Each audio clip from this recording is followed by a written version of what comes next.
South Africa siyabingelela kuphi nakuphi lana khona nibingelela umduduzo ngomkhwanazi.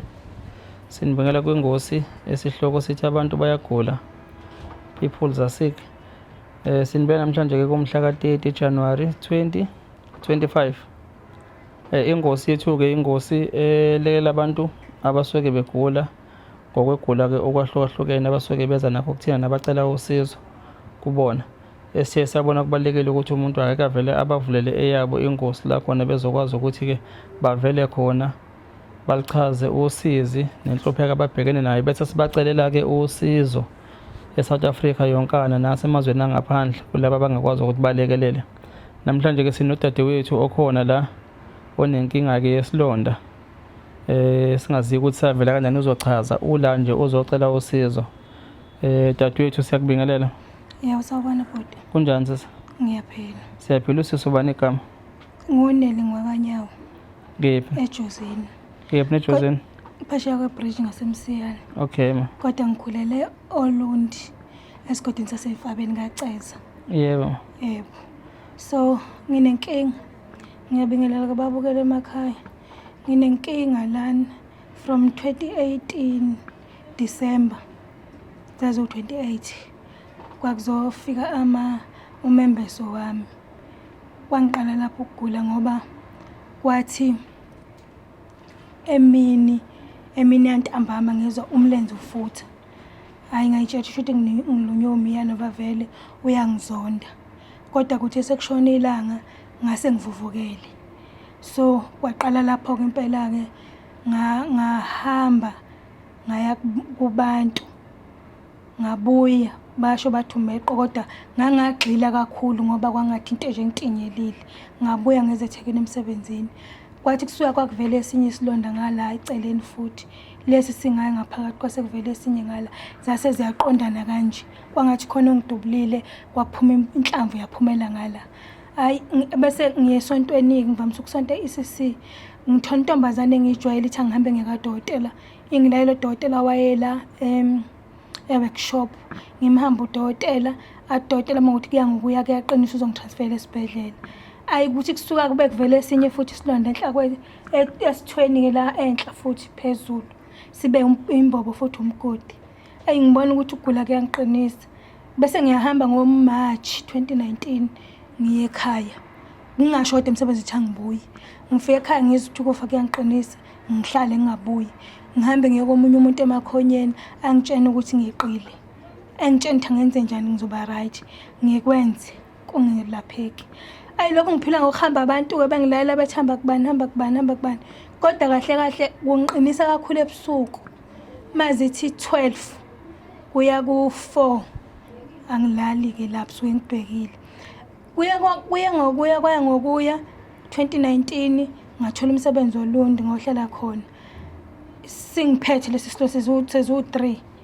Ngahamba ngagula ngavuvuka lo mlenze wona logulayo. Ukhoza ngitransfera kaCeza. Wathi cela ngikaCeza ngayinkonjeni.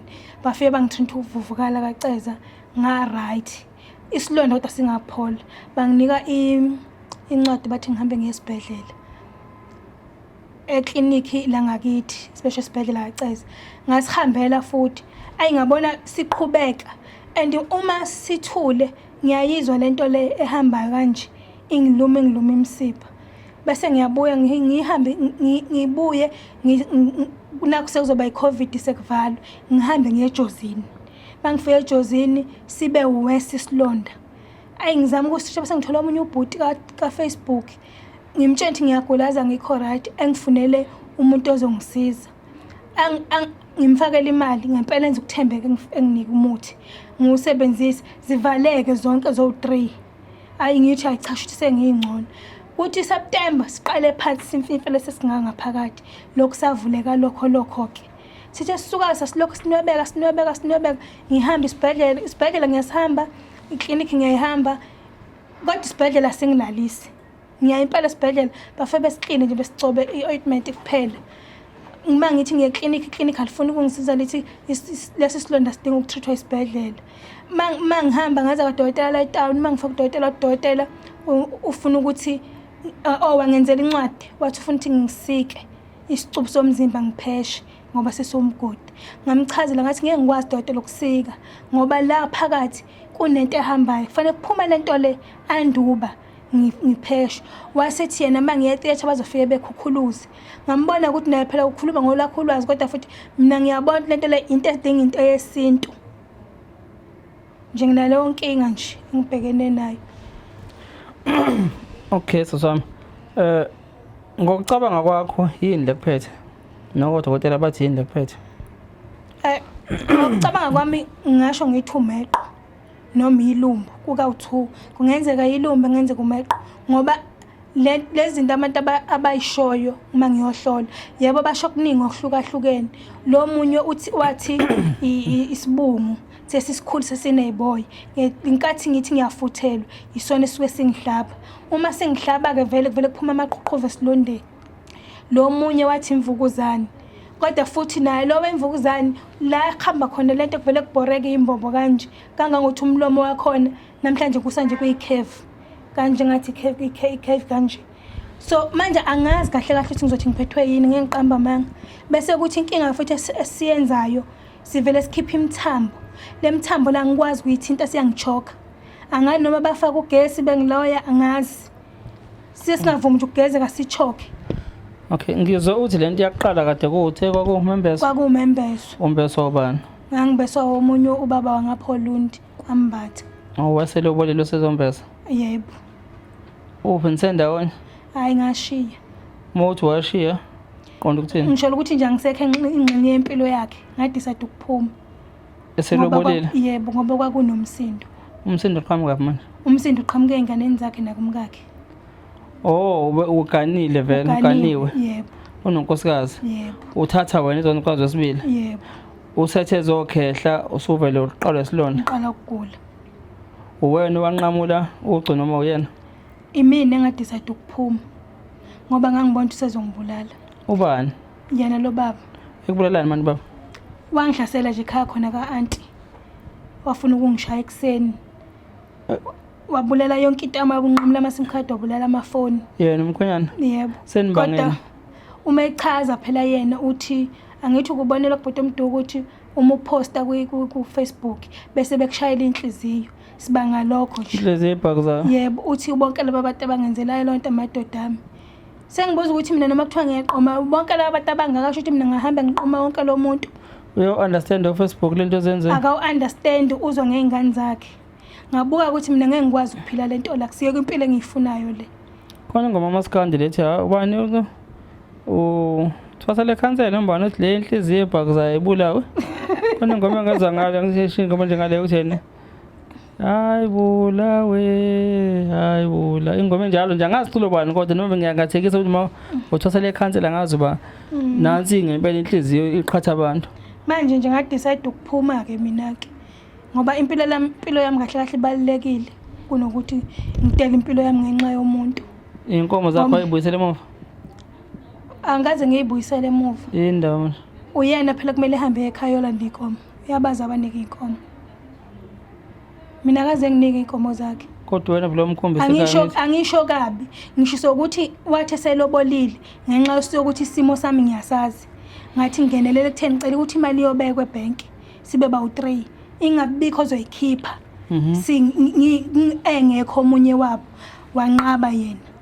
Wathi uzoyibeka yena imali angene emalini. Ngathi ngithi ngiyakhuluma naye wangitshena kwayena ke mkhonyana wathi kahle kahle emalini awungene endawo. Ngathi hayi ngoba ngithanda ukukhuluma ngisho isimo engisaziyo ngoba naqala ulotshela udadewethu imali yanyamalala.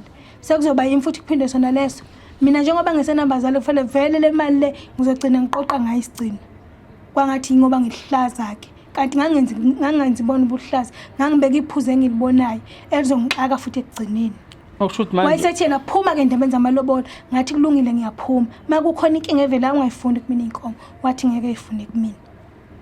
Ngizama nje ukubheka ukuthi nje uzogula njengamanje ube khona nikwi-support noma mhlambe senivele ukugula kuqinisa nje akasekho. Wayekhona kodwa kuhambe kahamba wangivezela nje ikhanda lakhe nje wabahlaza nje mangithi ngiyakumuntu engitshena ukuthi ngiyemadodeni ami ayi ngavela ngabuka ukuthi ngeke ngikwazi ukumelana naye ngoba ngineyinkinga eziningi ngiyagula ngaqhala impela nje eduze kwakhe kodwa ke kushuthi ke wasehamba nesohlala eGoliki full time wangabuye emakhaya. Mina noma ngibuyele emakhaya vele akekho. Kuthe mase kusuka lapho kulokhu ke kwashona anti ngoAugust kanti yena usemakhaya. Ngihamba ngongcwabo anti mina. Weze nje weze ekhaya wacela ukukhuluma nami. Ngakhuluma nje naye futhi kwasho nje vele inhliziyo yanginayo ngifelwe ngine stress sami nje. Usabingelelana kwaphela kanjalo.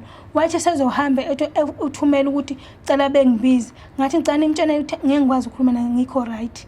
Ngiyagula ngiphethwe izinhlungu futhi izola ngilalanga ekseni ngivuye ngabhizi bekumncwabo. So ngicela ukuthi ngizokhuluma naye ngelinye ilanga sengiye right. Hayi wahamba ke waya kulelo golike. Wabuya ngoba debuye nje. Mina ubuya ngilavela sisafonelana yeke fonela omunye asixhumani futhi nento yanzi ngamfoneli amafoni wawashisa phambi kwamaqhuma ama sim card wawanqamula ngizomfonelelana uzongifonela kuphi yena.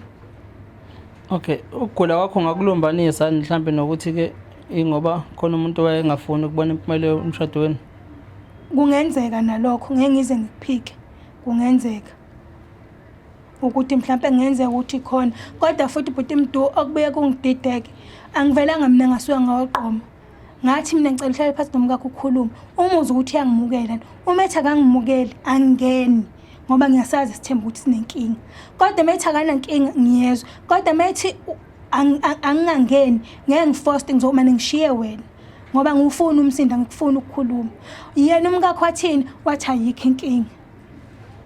Uneshoya lokho uthoshela nkosikazi noma uzwa ngayo phela lo wayihambile lo report owumama owacela ukuthi aka report wathi ayikho inkinga angangena kanti ngaphakathi akavumi uvuma nje umlomo uma esembuza lo omunye emxoxela ukuthi ngivumile kodwa benginqina ukususa umsindo usethi lona uvumelene ngoba wena bekumele into mangayifuni uthi akayifuni kumele khulule lengane ingeningi inkani.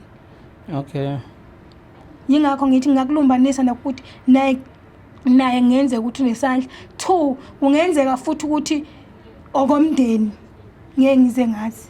Okay, sinjani lesilonto ngasiveza? Ngasiveza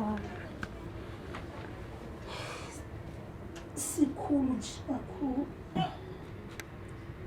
so angisivaleleke. Okay, South Africa abantu ningathuki nganza kwethu siveza ngoba nakho sesinje udinga usizo.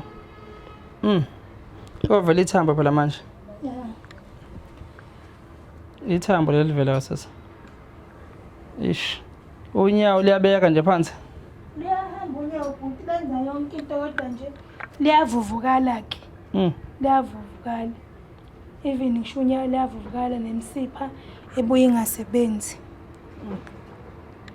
Mawusifaka imithi lene police esilonda. Siyakhukhumala sishintsha imbala. Okay. Sikhipha amanzi. Nanokuthi okunye amanzi siwakhiphayo ayashisa like iacid.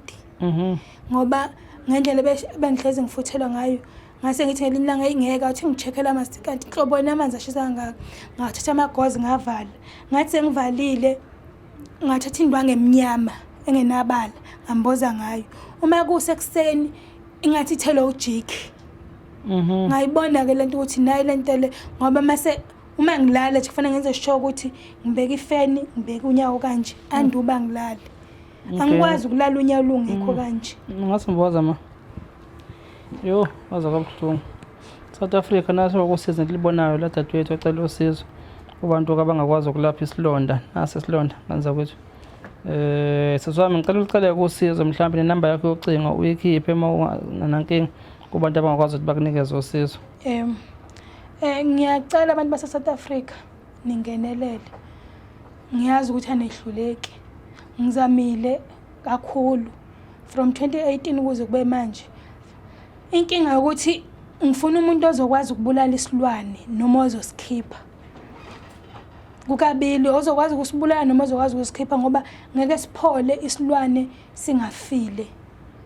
Ilokho nje ngicela abantu base South Africa ukuthi okwazi ukulapha ilumbo lemvukuzane noma ilumbo lesibungu.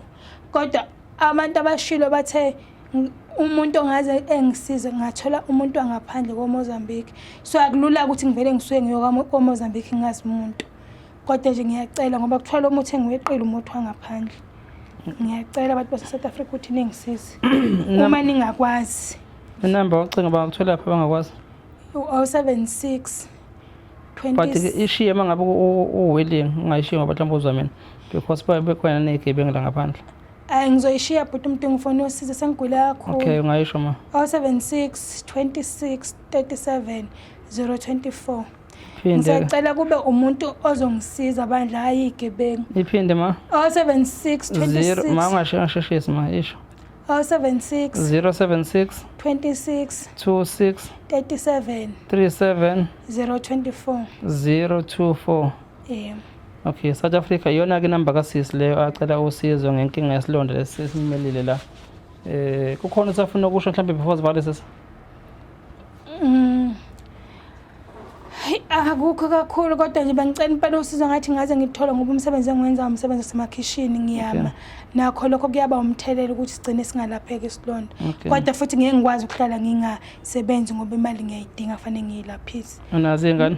Anginayo ingane nganginayo yashona. Nxa sorry ma. Ngifuna ukubheka lokho ukuthi njengoba uphila nje manje ufuna ukusupport uyasebenza ngeke ukwazi ukuhlala phansi phela shothi nozokulapha azokuthi umuntu okwazi ukuthi kufanele usebenze ulaludlela because mhlawumbe nawe uzodinga ukuthi ngiyatoha ngiyasebenza kodwa as a domestic worker. Okay. No siyabonga sisi. Ngiyabonga bhuti. South Africa naloko usizo lika mama Elibeka dadewethu lana sibona isilonda simphethe. Kanza kwethu. Noma ke sikholo nje nezingafani. But nje ukubonga nje uNkulunkulu uma ngabe uphila. Khona ingoma ethi mbonge phefumulo wami senethuba ngoba awulazi kusasa lenjani. Kunabantu bayagula la ngaphandle bayagula usisi nomuzi nje bayiphile le right waqala ukuthi uyezokwembesa kwezinto nje imncinza uyabona ukuthi shuthi into yamngenele kade ephila nothi ukuthi uzalwe nayo. So ukubonga nje uNkulunkulu ukuthi uyaphila kubalekile ngane zakwethu kubalekile ngoba njengoba ngisho ukuthi kusasa laziyo kunabantu abangasazi ngisho ukuvua ngisho embhedeni njengamanje. Ilokho ke ngane zakwethu esinitshela khona namhlanje la kwingosi yethu ethi abantu bayagula, people are sick. Siyacela ke ungaba nosizo bavele ngane zakwethu balekelele usisi asithole usizo lokuthi kulapheke isilonda sakhe. Siyabonga. Nisale kahle emakhaya.